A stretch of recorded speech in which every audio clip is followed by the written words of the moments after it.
The Catholics of Oz is brought to you by the Star Quest Production Network and is made possible by our many generous patrons. If you'd like to support the podcast, please visit sqpn.com/give. You're listening to episode 40 of The Catholics of Oz.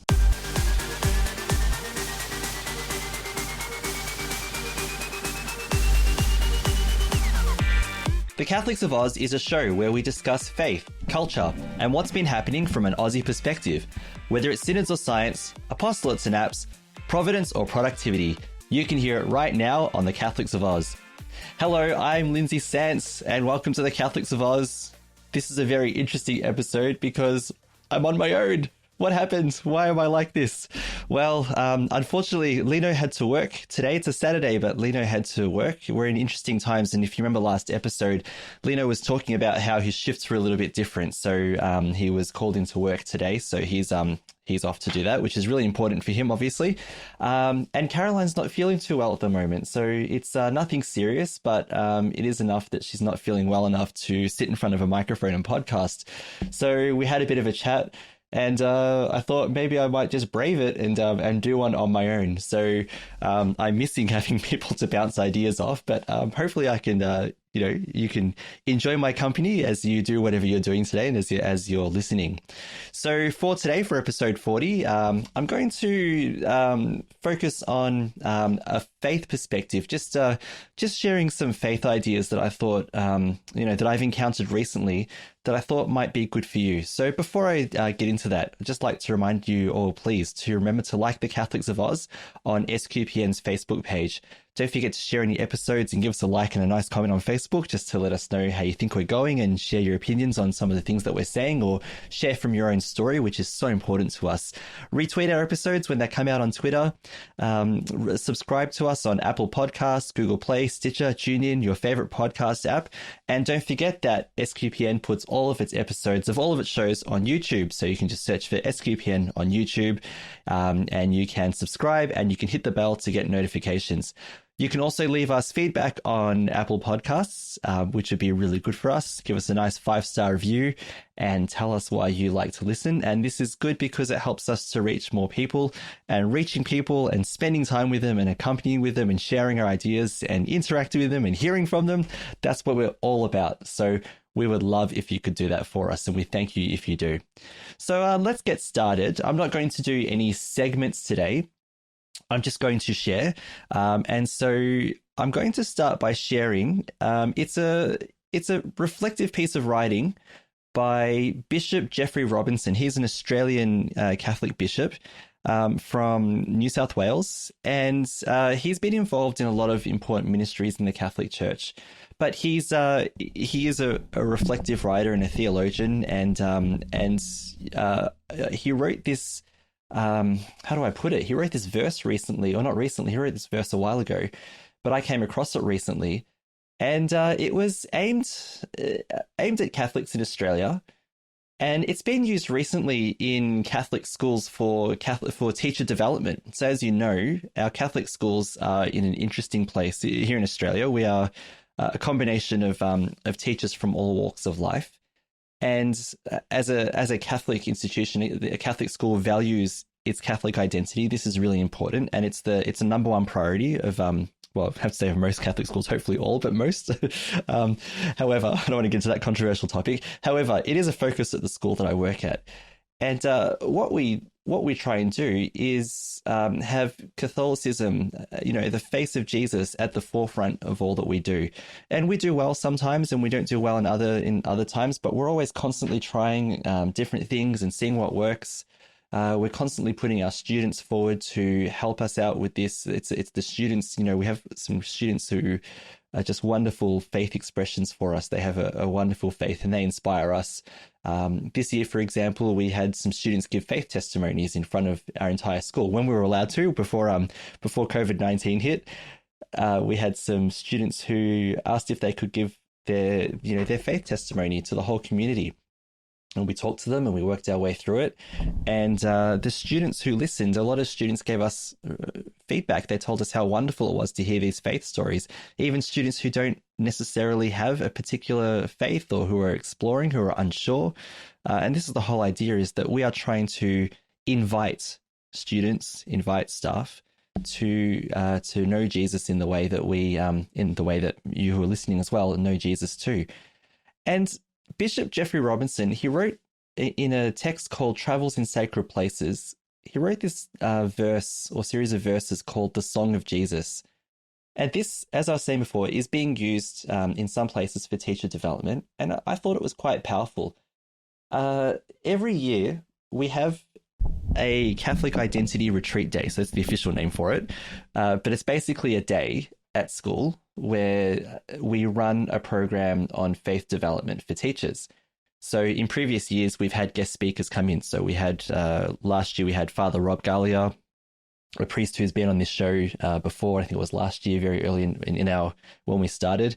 And he was powerful. Again, a lot of staff, Catholic, non-Catholic, whatever it is, we're really impressed by his message in a lot of ways.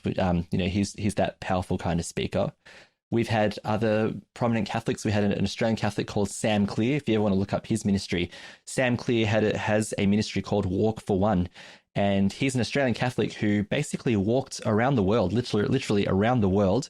And the reason why he did this is because he had been becoming more and more aware, and this was a while ago now, but he'd become more and more aware of the divisions that were going on between Catholics and other Christians.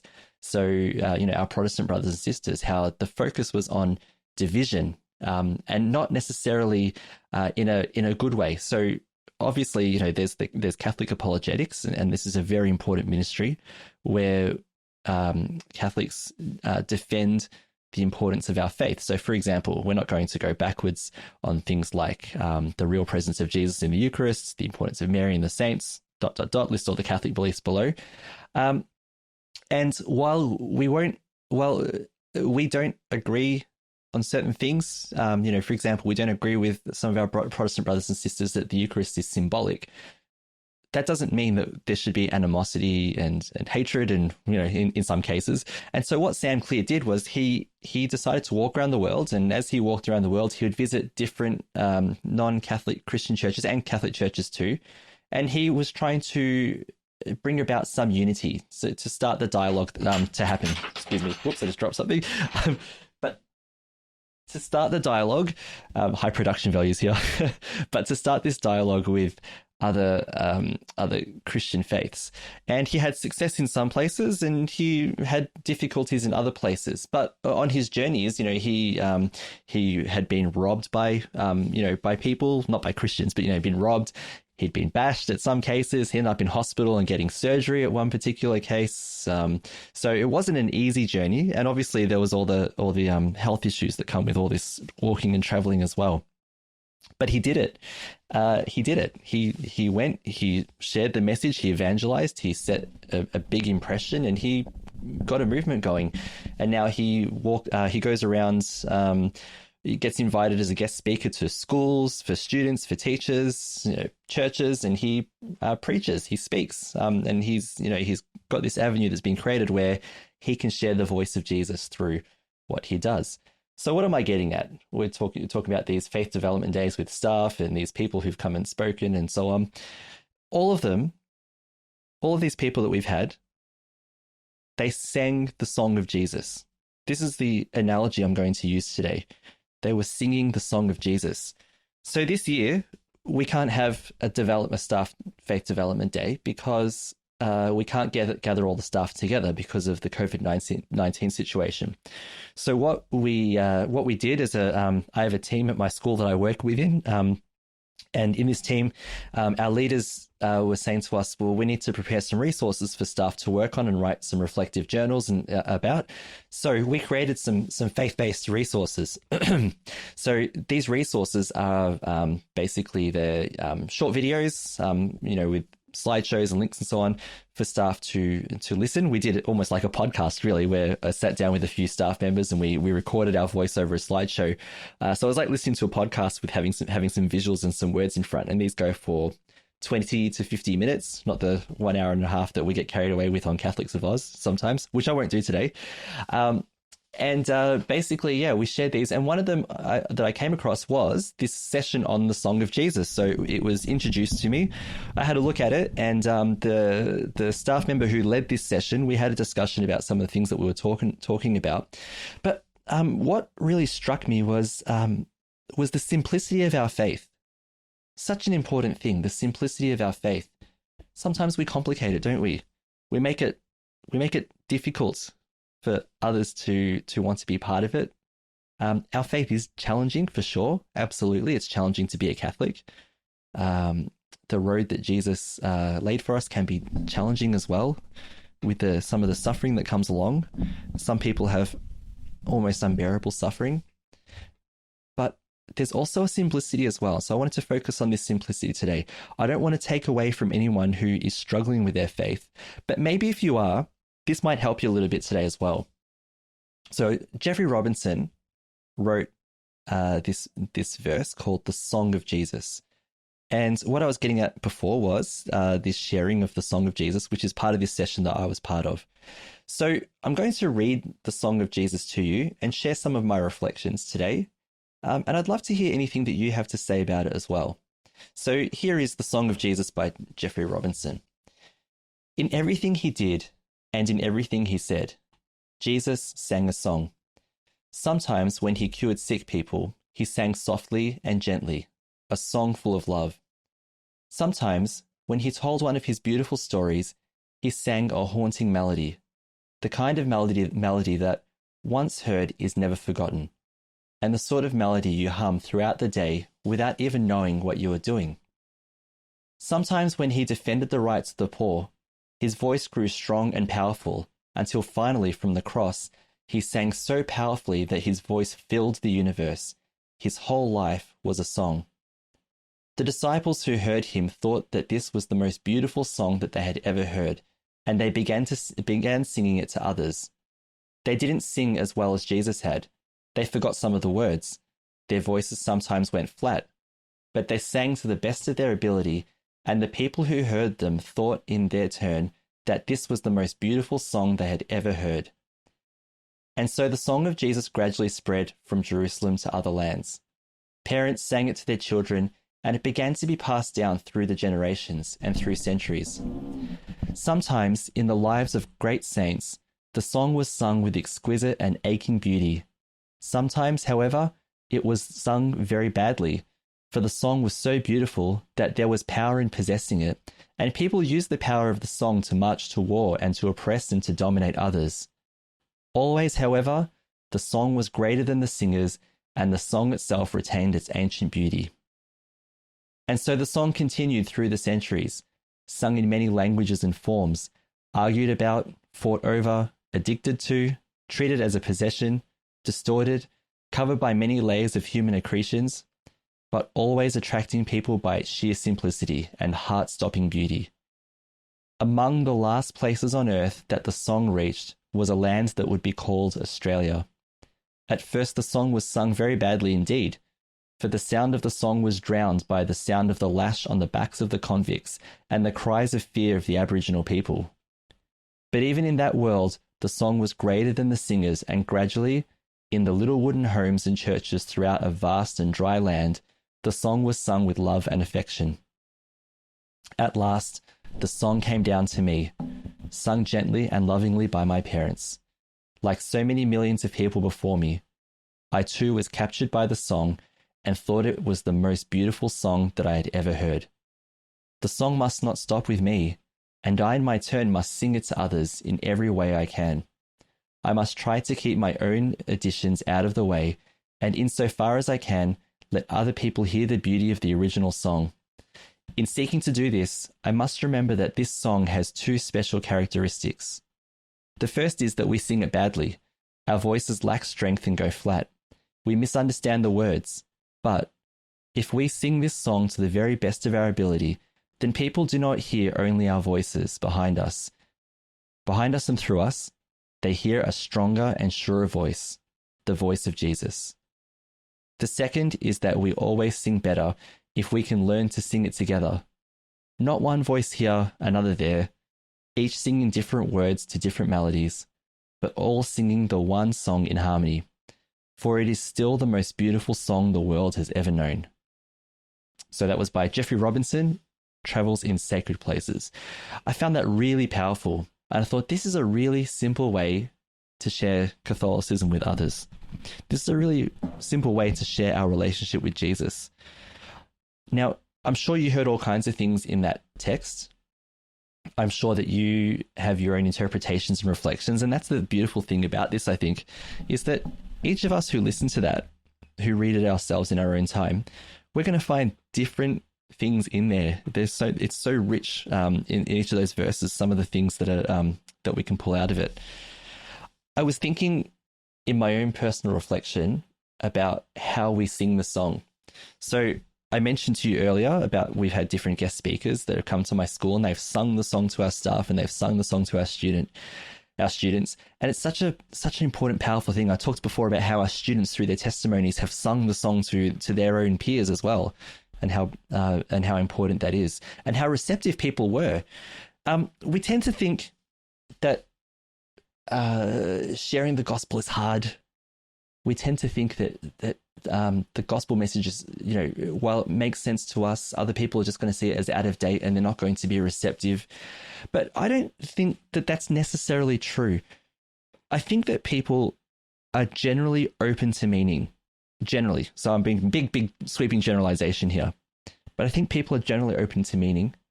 And I think if a person, I should say, if they notice something that is beautiful to the 10,000th degree, they're going to throw their life at it and commit to it. I just think that the beauty of our message is one of those things, that we have a message that is so beautiful, that a God who is so beautiful, that if we could show to the best of our ability the face of that God, then of course we're going to see people who come to it. I'll give you an example or two. So as part of my teaching, I teach a subject called Religion and Society. And this subject is one where we look at, you can pick any religious tradition you want because it's taught at schools, not, Catholic schools, non-Catholic schools, whatever. So obviously, be a Catholic school, I use the Catholic faith for this. But aside from looking at Catholic beliefs and how they're shown and how they're lived and things like that, we look at the experience of a person and how they experienced their Catholic beliefs and how they struggled with it and how they got through those struggles, how they met a challenge and how their beliefs, were either increased or decreased through their struggles and challenges. I clearly think it's more helpful to look at a person who struggled with their beliefs and found God on the other side of it, or found God through it. So again, dropping the name of Father Rob Gallia, I probably talk about him too much sometimes. However, I just think his story, the way that he evangelizes, this is a guy who sings the song. Literally, he sings as well, but he sings the song very well. For a couple of reasons. One, because he admits that he's not perfect, which I think is a powerful thing for all of us to do. Is none of us are perfect. He admits that he gets it wrong. That he screws up in life, and so do I, don't we all? But that at the end of the day, he still has a heart for Jesus, and he's always trying to bring his heart to Jesus, all the time, and have God in his life. So, where am I going with this? I shared his story. We literally read the first chapter of his book as a study. So we did it as a case study. And he talks about in his story, and if you ever want to read it, it's called Breakthrough by Father Rob Gallia. It's a journey from despair to hope, I think it is. It's his whole faith testimonies. It's a beautiful read and a powerful read if you need something simple. If you need to read the song of Jesus, it's a great way to do it. But he says that he grew up in a Catholic family in Malta, surrounded by Catholic beliefs, wasn't quite sure, he went through the motions. But then his life unraveled in his early teenage life. When he was, it's that story we've heard often, but he became lonely and isolated and wanted to become more popular. And he turned to drugs and alcohol and went to harder drugs and harder drinks and started stealing and trying to get attention that way. and he wanted that power and attention. And then one day, as part of trying to get that attention, he said something about another person who's in his gang. Something I think he mentioned that it was like that, that he was cheating on his girlfriend or something like that. And so this other person in the gang wanted to hurt him, to kill him. So he ended up withdrawing to his house and hiding in his room, basically. And he shut out his family, didn't want to talk to anyone.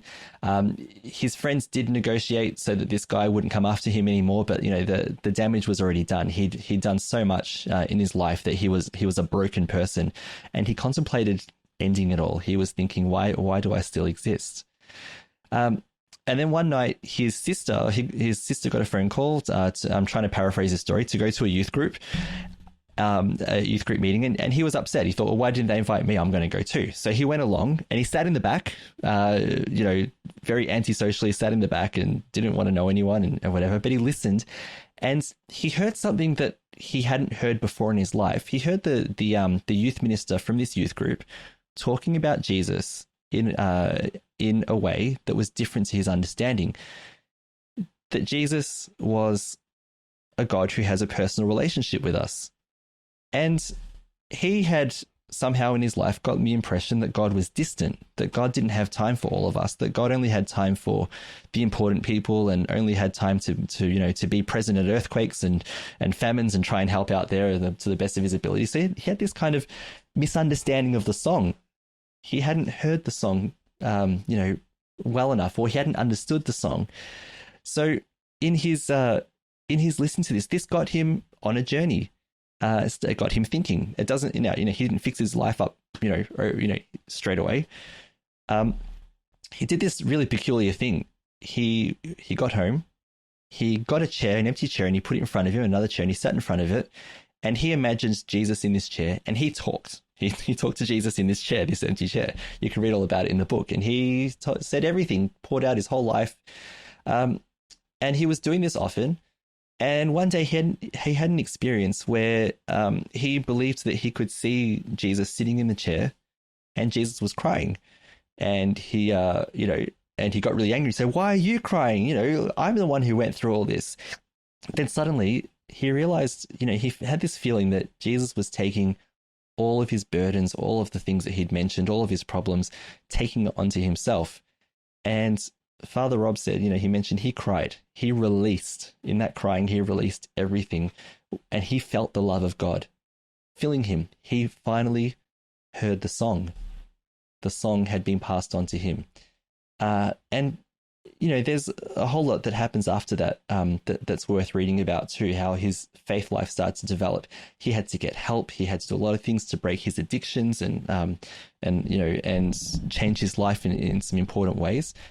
But the important thing is that he had an encounter with the song, with Jesus, and he experienced this change. He found something so beautiful that he said, "I'm going to throw everything I can to it." It's like it's like the parable of finding the treasure in the fields. You buy the fields because the treasure is the pearl, the treasure in that field is worth everything. So sell everything you have and buy the field. It's a similar kind of thing. In this case, Jesus is talking about the kingdom of God. But the kingdom of God is this beautiful thing that if we recognize what it is, if we see in the life of Jesus what the kingdom of God is, and how we can participate in it, then there's the song. This is the song for us. So to go further with this, then it talks about how over time people sang the song, poorly, and this does happen. People we all do it. We're all sinners. We all are prone to sin. You can look up the word concupiscence in the catechism if you want, and see how we're all prone to sin. But the whole journey of our life is our alignment with God, our alignment, our moving ourselves closer to the heart of God. And God is the one who initiates this. This is the amazing thing. Faith is a gift that's initiated by God. When we are open to it, God gives it to us. And faith is relationship. And this is such a powerful thing that God is the first mover. We witness God, and then because God's moving in our lives, and we react to that, we respond to it. So I guess the point I'm trying to get is, with this idea of the song being sung badly, we shouldn't beat ourselves up too much if we get it wrong. What we should do is continue to renew our efforts to perfect our own alignment with the song. There's in Catholic theology, there's this idea of theosis or divinization, and you can look this up. But theosis or divinization, the whole idea is it's through the operation of grace, God is perfecting us. He's preparing us to be with him forever, for eternity. And this is through the course of our life, this happens. And that perfecting continues after death. Is you might you can look at Catholic theology for how that all works. But in our life, the way I crudely describe grace is it's God loving us into goodness. God is loving us into goodness. And how is God loving us into goodness? To go back to the analogy, God is teaching us to sing the song. Helping us to become part of the choir, I guess, teaching us to sing the song. And this is the amazing thing, is that the song is not, it's not a song that we sing in isolation. It's actually a song that we sing with lots of other people. The one thing I love about my parish church, and I hope you can see this in your own parish church too, is that feeling of community. Not because it's a social occasion to be there, but because with this community, I am there singing the song with those people that I'm praying with. I'm singing the song when I'm at Mass, literally sometimes, we sing as well at Mass, but just praying with people, being there and praying for them while they're praying for me. We're all singing the song over each other. This is such a beautiful thing. We are all praying for this process of God to love us into goodness in the words that we use in our prayers. And sometimes people think it's a bit jarring, when we're at Mass and the prayers are written for us. For example, think of the prayers of the faithful. Dear God, we pray for blah, blah, blah, blah. Lord, hear us, Lord, hear our prayer. Sometimes people think it's a bit jarring, but when I look at these formal prayers, and this is why I think formal prayers are important, as well as our own, the formal liturgical prayers, as well as the private prayers of our hearts as well. The formal liturgical prayers give words to us to express what we find it hard to express sometimes. So when we're at Mass and, the priest says, Lord, hear us, Lord, when the Lord be with you, with your spirit, and he starts saying a prayer of whatever that might be, the whole idea is that he's using language on our behalf to help us to pray, to help us align to the song. And this is why the liturgy of our Mass is so powerful. This is why the sacraments are so powerful as well. If you haven't experienced a sacramental life in a long time, start making it a goal to get yourself in there, to renew yourself to things like the Eucharist, to confession, all of these things, because the sacraments are this simple but powerful way to align yourself to God again, to align yourself with the song. So, and we do that as a choir. The church is a choir full of people. So let's think about this reflection then. I know that there are people in our church, and I'm not saying this as judgment, but I know that there are people in our church who sometimes get the song wrong, or who sometimes frequently get the song wrong as well. And what I mean by that is that think of it this way. If you see a person who declares the song of Jesus in a way that seems to be so hostile that it actually puts other people off, maybe they're not singing the song properly. And when I say it puts other people off, there are a couple of clues for me. And look, these are general clues, so you have to take this with a grain of salt. And maybe you might want to help me correct my thinking on this, or improve or refine my thinking on this. But here are some clues for me when the song is being sung wrong. One is when it creates like a negativity feedback loop. And what I mean by that is they express it in such a negative way, in such a way that's full of blame, full of, anger, disappointment, things like that, that it evokes the same thing in the people who are listening. It makes these people angry as well. Maybe it makes them angry at someone else. It directs anger at someone or at something happening in the church. But it creates a feedback loop of negativity, where the negativity grows and grows and grows. This doesn't feel like the church to me. It is important to correct things that are wrong in the church, to correct our brothers and sisters. Absolutely. Whether it be a lay person, a bishop, a priest, whatever it is. It is important for us to correct. Our faith is important because we care about the song. We want the song to be heard properly. But there are some times where people create this negativity around the song, where not only does it put off people who are outside the church, but it puts off people who are inside the church as well.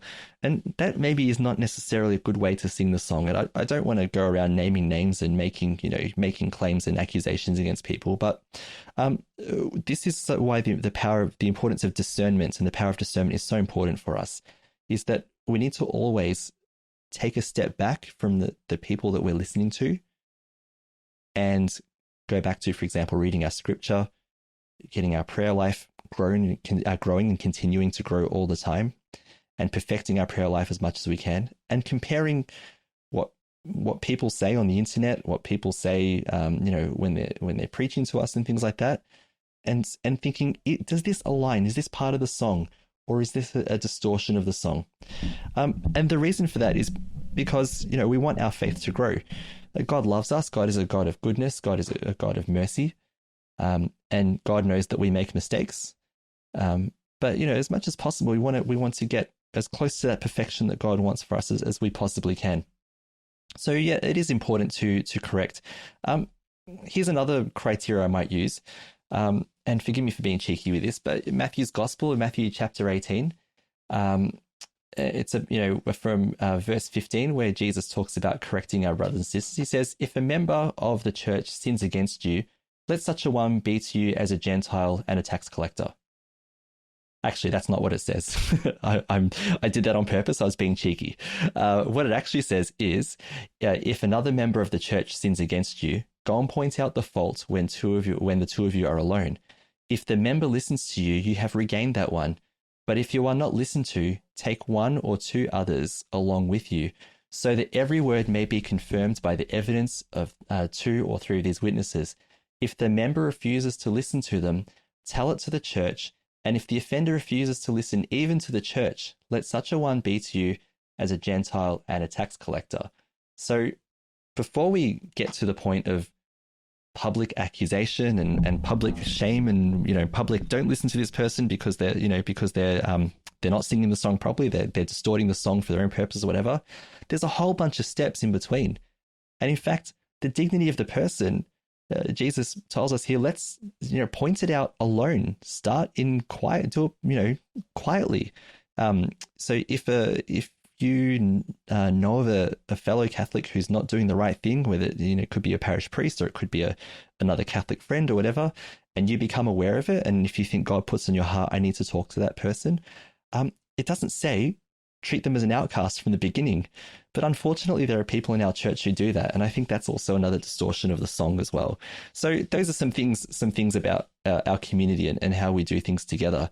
The reason why it says start in private, I think, is because what if we're wrong, for example? What if that person hasn't been doing the wrong thing like we thought?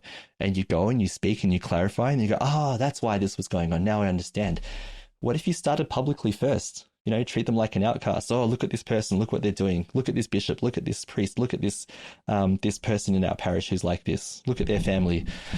Whoops. Okay, if you get that wrong, that's not a good thing. But the problem is, if we do it that way, the mud sticks sometimes, and people, regardless of whether we're right or if we're wrong, that person's reputation can be ruined. That person's participation in the community can be ruined. And we don't want to be responsible for that. We don't want to be responsible for someone in our community feeling like they can't be there anymore. We don't want someone to feel like Jesus doesn't love them or Jesus doesn't want them because of something that we've done. So that brings us back to the song. The importance of the song is that, the song really, it's an analogy for the message of Jesus, everything Jesus said and did, everything that Jesus was all about in his ministry. And we sing it together.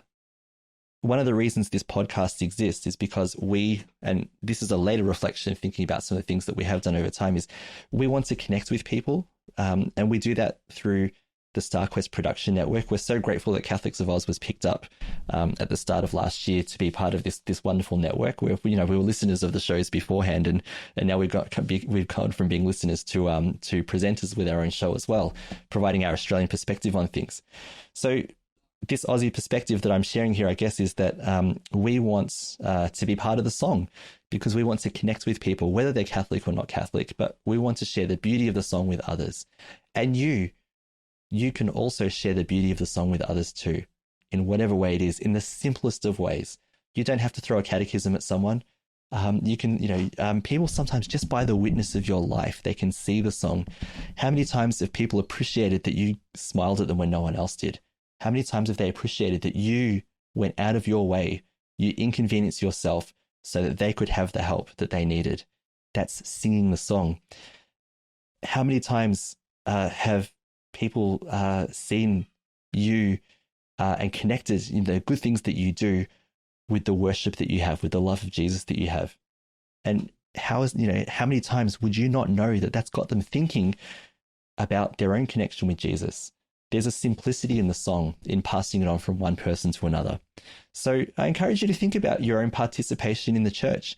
How can you do it in a way that's positive, that's affirming, that's charitable, in a way that helps to bring people in rather than turn people away instead? So there's such an important role that all of us have. Let me go back to the story of sharing that book from Father Rob with my class. So we'd been doing that story, that book, for a couple of weeks and preparing for the outcome, the test that goes with it. So there's a written test that they do for each of the topics that we study. This is year 12, so it's they do an exam at the end of the year on it as well as part of their final scores.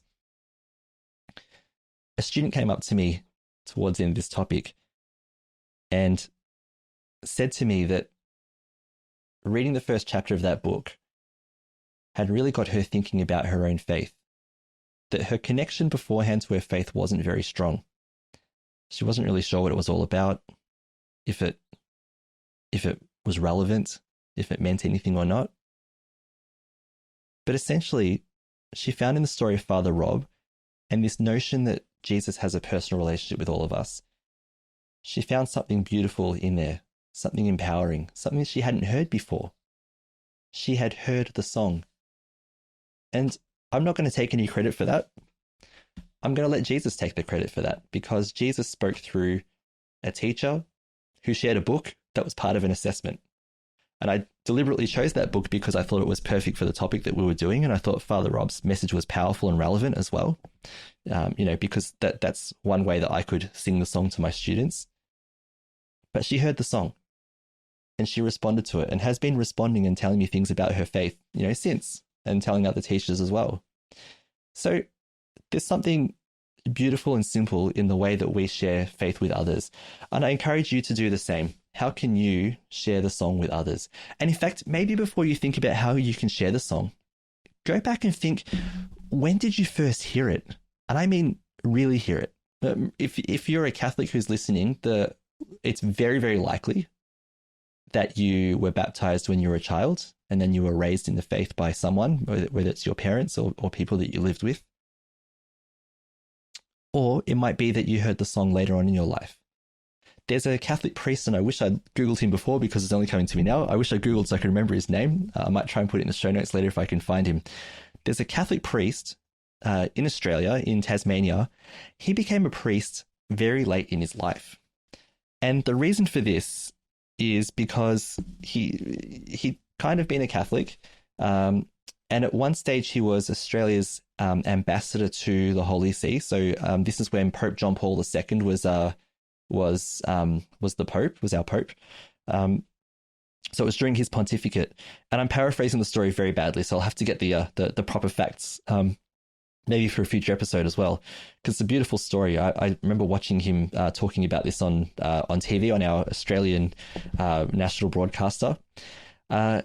He was the ambassador to the Holy See for Australia, and I don't remember if he was Catholic or practicing, but he he had accomplished a lot as an ambassador for Australia. He'd done great things, but he felt like there was something that hadn't been finished in his life yet, that he hadn't accomplished something yet. And he was having to think about this. And it dawned on him one day, I need to become a Catholic priest. This is quite amazing. And I think he'd read somewhere, he'd compared it to poetry, that our life is like a poem that's been written, and you want the poem to be completed by the time you die. You don't want the unwritten verse there to be an unwritten verse in your life. You want every verse of your life, of that poem, to be completed. So as he was finishing up his time as the ambassador for Australia to the Holy See, he was being farewelled by Pope John Paul II. So he went and spoke to him and said farewell. And Pope John Paul II said, "So what are you going to do now?" And he said, "Actually, I'm going to become a Catholic priest." And he said the Pope's face changed. He was a bit stunned, but in a good way. And he reached into his pocket and pulled out some rosary beads and gave it to him, and basically wished him well.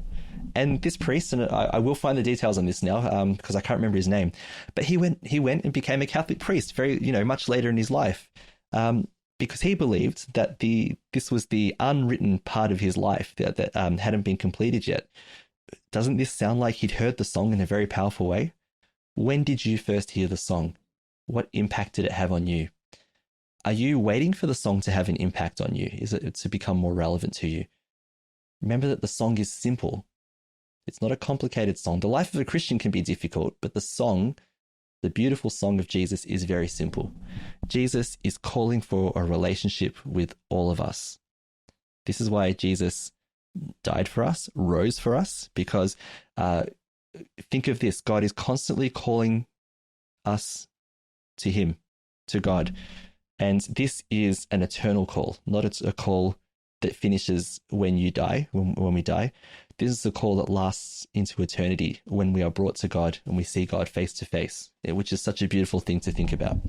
So there it is, my reflection on the song by Bishop Geoffrey Robinson. I hope that was a helpful reflection. There are probably 1,000 things I could say about this, but I just wanted to give you a couple of quick reflections. If you have a chance to listen to this podcast and have any reflections, if you want to tell us about when you first heard the song, or how the song of Jesus impacts your life, how the presence of God has impacted you, we would love to hear it. We'd even love to share it if you'd be happy for us to share it. Or if you just want to tell us without us sharing it, we'd be happy to do that too. But this is us reaching out to you, and I'd love for you to reach back out to us. You're more than welcome to. So before I go today, I should say, I'm just saying before I go, I'd like to take a moment to thank the patrons of SQPN who make it possible for us, the team at Catholics of Oz, to exist, and who support the network. So today I'd like to thank Renee H, George T, Scott D, Stephanie Z, and Paul L.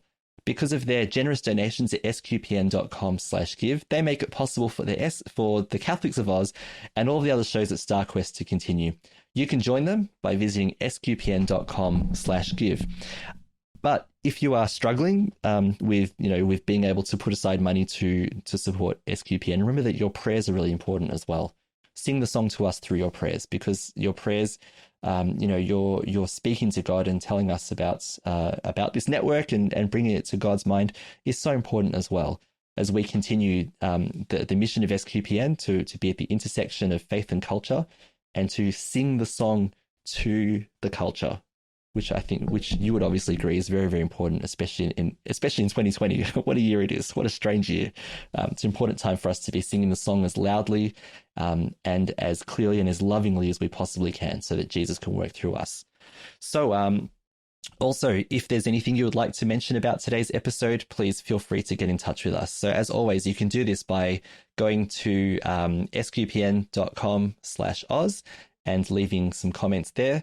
You can also see any show notes, which I'll have to figure out what the show notes are going to be for today. But also you can visit us at facebook.com/StarQuestMedia. You can like and share and comment there if you want to. And don't forget that Catholics of Oz also has a Facebook page, and we would love for you to join our little group there. We are at facebook.com/Catholics of Oz, spelt with a Z at the end. So you can join us in discussing our latest episodes. You can also email us at catholicsofoz@sqpn.com. Thank you so much for joining me for episode 40. Here I am on my own. I'll have the team back together next time. Please pray for Caroline and Lino while they're doing the things that, while Lino's working today and Caroline who's feeling unwell. So please just pray for them that they will get at least some weekends where they can rest and take it easy. And please know that we're praying for you. So thank you so much for listening to episode 40 of the Catholics of Oz on StarQuest.